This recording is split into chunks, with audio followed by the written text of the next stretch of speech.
이 세상 모든 사람들은 누구나 다 잘 되고 형통한 삶을 원합니다. 그러나 우리 인생에는 끊임없이 불행한 일이나 또 괴롭고 힘든 일들이 생기죠. 이럴 때 우리 믿음의 성도들은 하나님께 도우심을 구하며 기도하죠. 그러면서 기적과 같은 하나님의 역사를 경험할 때가 많이 있습니다. 반면에 기적과 같은 주님의 역사를 바라며 간절히 기도했음에도 불구하고 원하는 대로 기도한 대로 이루어지지 않을 때도 많이 있죠. 우리 믿음의 사람들은 이런 상황들을 어떻게 이해하고 받아들여야 될까요? 오늘 말씀은 다니엘에 관한 말씀입니다. 이스라엘은 바벨론에게 멸망당했고 많은 백성들이 포로로 끌려와 있었습니다. 젊고 총명한 사람들을 선출해서 바벨론의 관직에 올라갈 수 있는 그런 길을 열어주었습니다. 이렇게 해서 선발된 사람들 가운데 다니엘과 세 친구들이 있었죠. 그런데 포로 생활 중에도 이렇게 나름대로 성공 과도의 길을 걸어가고 있었던 이들 앞에 심각한 신앙의 도전이 찾아왔습니다.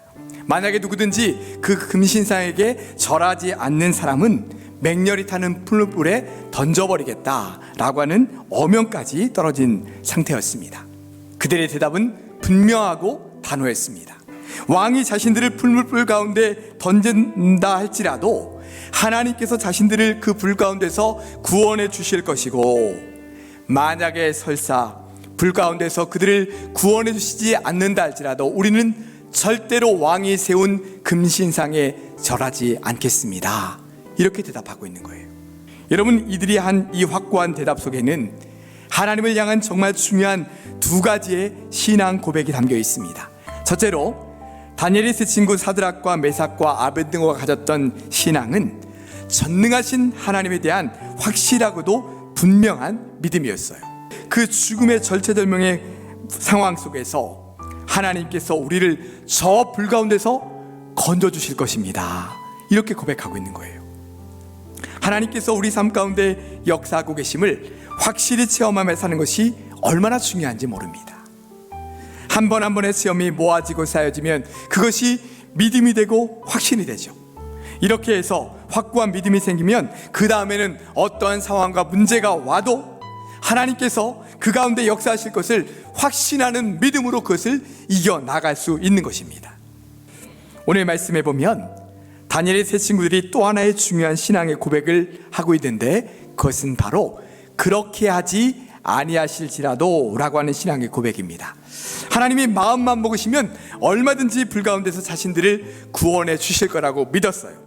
그러나 전능하신 하나님의 능력이 지금 이 자리에서 우리에게 나타나지 않는다 할지라도 하나님을 향한 믿음을 온전히 지켜나가겠다고 그들은 고백하고 있는 거예요. 하나님의 능력과 기적만을 구하는 신앙이 아니라 하나님의 뜻이 내 삶 가운데 이루어지는 것, 그것을 구하는 신앙. 지금 그들은 이 신앙을 고백하고 있는 거죠. 당장 내 눈앞에 기적과 같은 하나님의 역사가 일어나지 않는다 할지라도 하나님의 말씀과 뜻을 따르겠다는 신앙의 결단이 있다면 이 또한 정말 귀하고 정말 성숙한 신앙이라고 할 수 있다는 것입니다. 사랑하는 성도 여러분, 전능하신 하나님의 능력을 확실히 믿고 신뢰함으로 전능하신 하나님의 역사를 매 순간마다 체험하며 살아갈 수 있는 우리 모든 성도들이 되시기를 바랍니다.